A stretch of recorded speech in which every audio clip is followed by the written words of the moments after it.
Buah tin itu terlalu meluas manfaatnya. Pertama, dia mencakup tanaman hias.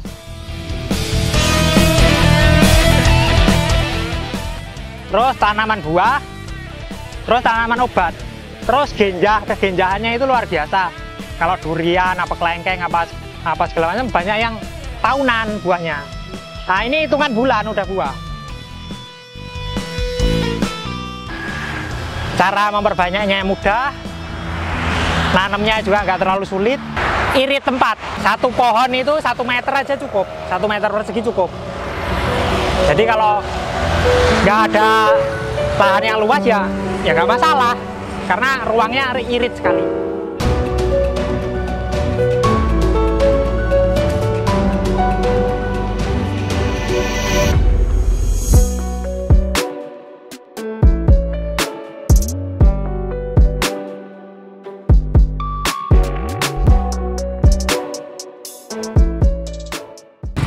Bismillahirrahmanirrahim. Assalamualaikum warahmatullahi wabarakatuh. Perkenalkan, nama saya Muhammad Thorik Amrullah.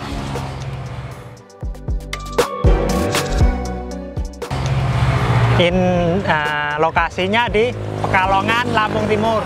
Nah, di sini usahanya khusus di pembibitan tanaman buah. Lebih khususnya saya lagi nanganin buah tin, jambu ini, sama kelengkeng. Tapi lebih intensif di tin ini.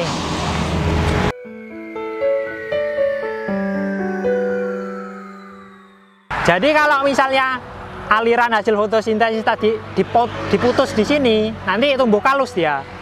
Kalus itu sebenarnya makanan udah matang itu. Nah, kalau misalnya tumbuh kalus terus dibungkus akar, dibungkus media, ya tumbuh.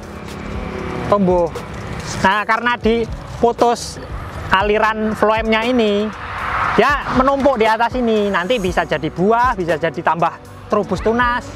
Tapi kalau dibungkus di sini, bisa jadi akar. Kalau misalnya disambung susu, ya bisa untuk pemulihan penyambungan itu. Nanti bisa alirannya ke sambungan susu ke bawah sini nanti. Nah, ya fungsinya itu sih. Jadi siapin medianya dulu ya Mas ya, baru itunya dibersihin ya. Ya, kalau medianya siapin. Kalau misalnya habis dikerat kayak gini langsung dibungkus nggak apa-apa. Jadi sebenarnya kalau bungkus itu bukan di sini.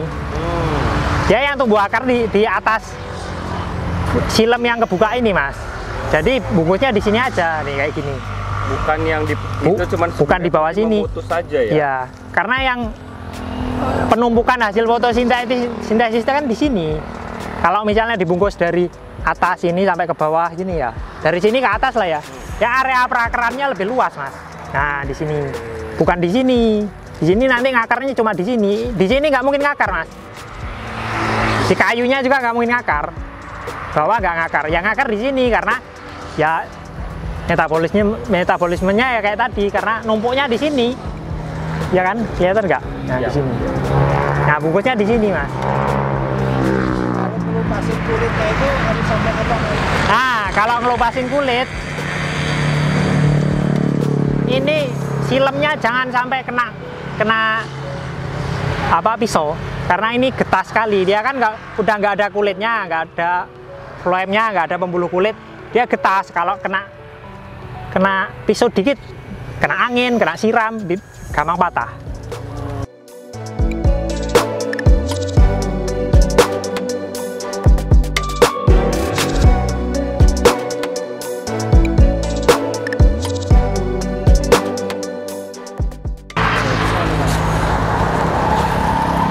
Kalau bungkus, kalau bisa ya jangan cuma satu aja di tengah gini.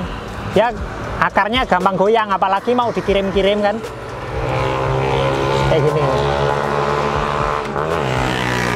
Satu. Ini di tengah, satu lagi.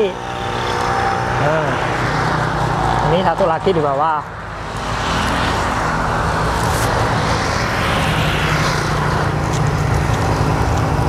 Biasanya berapa hari udah mulai berakar, Mas? Biasanya 2 mingguan udah kelihatan. Nih kayak gini. Jadi area perakarannya nanti luas dari atas sampai bawah ini berakar semua. Ya ini harusnya yang tua kayak gini, jangan yang muda kayak gini. Ya agak di bawah. Nah kalau misalnya teorinya kan kayak gitu tadi. Ini kalau mau dicangkok sate, ini memenuhi syarat. Jadi syaratnya itu di atas cangkokan ada daun, Mas. Kan kalau misalnya dicangkok sate sini ya, di atasnya ada daun, ada daun, ada daun, ada daun, ada tunas nih ya. Ini kan yang masak, yang berfotosintesis kan dia. Nanti ada masakan turun ke sini bentuk kalus, ya cepat ngakar juga. Kecuali gundul nggak ada daunnya sama sekali, ya nggak mudah ngakar.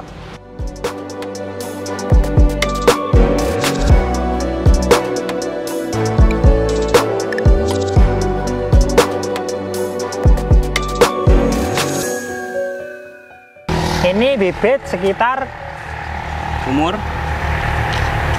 Kalau dari okulasinya sekitar 2 bulan sampai 3 bulan ini. Ini kakinya udah diganti loa? Ini loa, ini black LDA, ini iraki. Iraki nggak perlu kaki bawah, dia udah langsung iraki toh? Nggak perlu. Ini, nah kayak iraki ini bisa berbuah sampai kira-kira umur berapa, Mas? Ini kan udah kelihatan sangat muda ini daunnya. Batangnya masih hijau muda ini muda. Ini udah bawa buah dia. Udah bawa buah, bukan bawaan pas cangkok gitu? Bukan, karena nyangkoknya segini nih waktu itu. Berarti kurang lebih kalau udah mulai begini 2 bulan lagi mungkin bisa panen? Kalau kurang lebih bibit yang layak ditanam kan kayak gini. Misalnya ini dari cangkok kan kayak gini kurang lebihnya, daunnya rimbun, akarnya udah banyak, atau kayak gini. Nah ini udah layak ditanam di greenhouse apa di luar ruangan ya nggak masalah. Kalau dari segini ya hitungannya sekitar setengah tahun lah, Mas. Setengah tahun udah bisa ada yang baru buah, ada yang maksudnya ada yang belum mateng, ada yang udah mateng juga. Setengah tahun itu dari segini. Ya, kalau untuk orang rumahan dia indoor apa outdoor gimana sih, Mas, perlakuan ini, Mas? Kalau tin ini yang paling penting sebenarnya kalau bisa dia itu kena sinar matahari full tapi nggak kena hujan. Itu syaratnya, nggak kena hujan, sinar matahari full. Mengenai fasilitasnya ya mungkin kita taruh di teritisan. Kalau di teritisan itu kekurangannya sinar mataharinya nggak full kan. Kalau untuk rumahan kan sinar mataharinya nggak full tapi udah nggak kena hujan dia. Kalau misalnya bagusnya ya pakai greenhouse, mungkin berapa kali berapa gitu, yang paling bagus.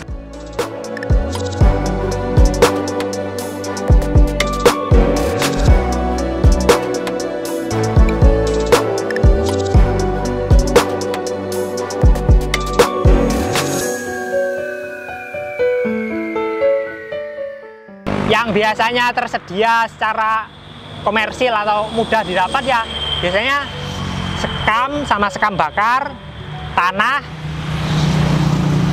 terus kohe. Udah itu aja sih.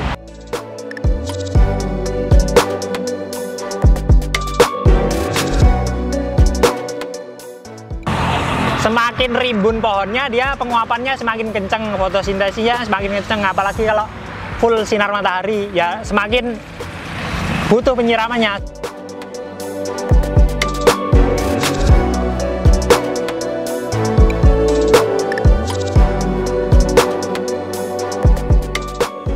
Misalnya ini di media ini, Mas ya, media ini.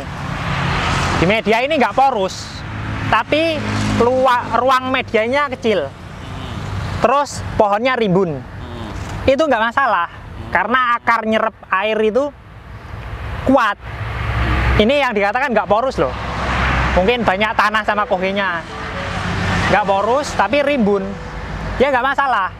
Karena dia cepet kering, Mas. Cepet kering.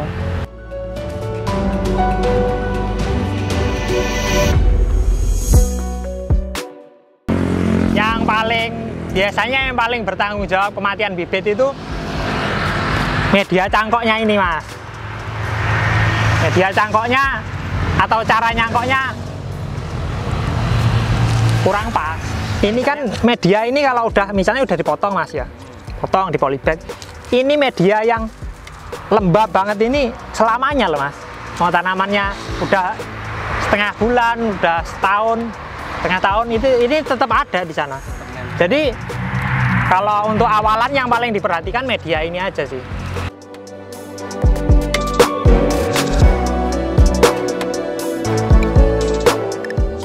Yang paling diandalin kalau bisa arang sekamnya yang paling penting. Arang sekam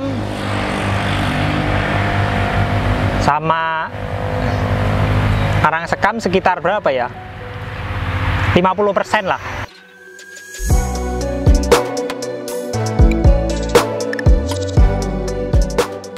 Kalau misalnya mau nganu ya kontak aja coba.